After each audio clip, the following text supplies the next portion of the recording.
Well, we're at Yellowstone Falls, and I've got to say that even before we started to come to Yellowstone Park, I knew this was the place that we were going to paint.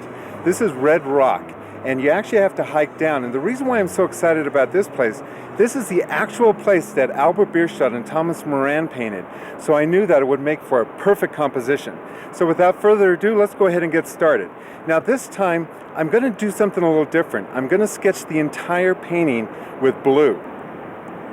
Again, this is just a sketch. Very quickly, we're going to sketch this pretty fast. I want to get painting pretty fast because I'm so excited about being up here that I'm going to do this a little differently. Rather than sketch everything in detail, I'm going to just sketch the main masses. And then there's a row of pine trees and a little bit of a mountain.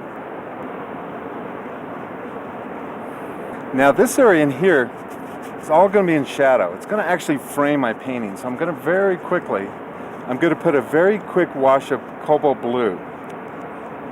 With the burnt sienna, it will create a nice dark frame. And these trees are going to grow off of this dark area. Now to the right, there's these wonderful Gothic spires that come up out of these wonderful angles.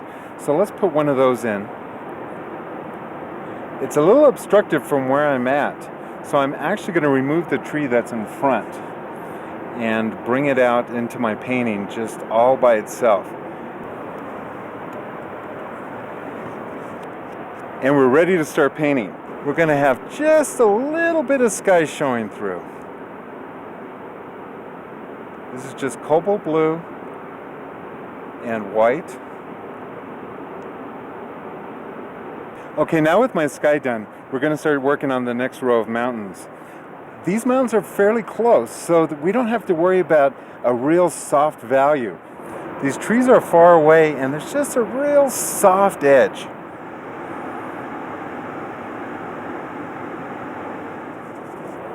I'm going to take exactly the same color, even with less white, and I'm going to put the next row of trees in. These trees should appear even darker than the ones that I just put in. So we create 3 rows of trees in a matter of seconds. And while I'm at it, I'm just going to bring a little bit of this detail along the ridge of my mountain right against that sky, just to soften that edge even more. You want soft edges on the area of your painting that is not really the focal point, so that the viewer doesn't concentrate on it. Now I'm going to pull a little bit of this color from this rock formation, and I'm going to bring it up, and I'm going to lay in the shadow for this formation. So I'm borrowing a little from this rock to paint that rock. Also, there's some little tiny trees in the background.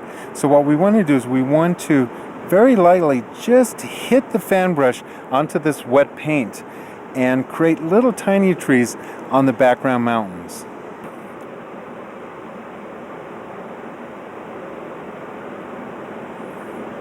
Just with the hit of the fan brush. Okay, now with my trees done, I need to put a little bit of detail onto my rocks. I'm going to switch to my flat bristle brush. I'm going to mix a cool color because most of these rocks are in shadow. And I'm just very quickly going to add a reflected light on these rocks.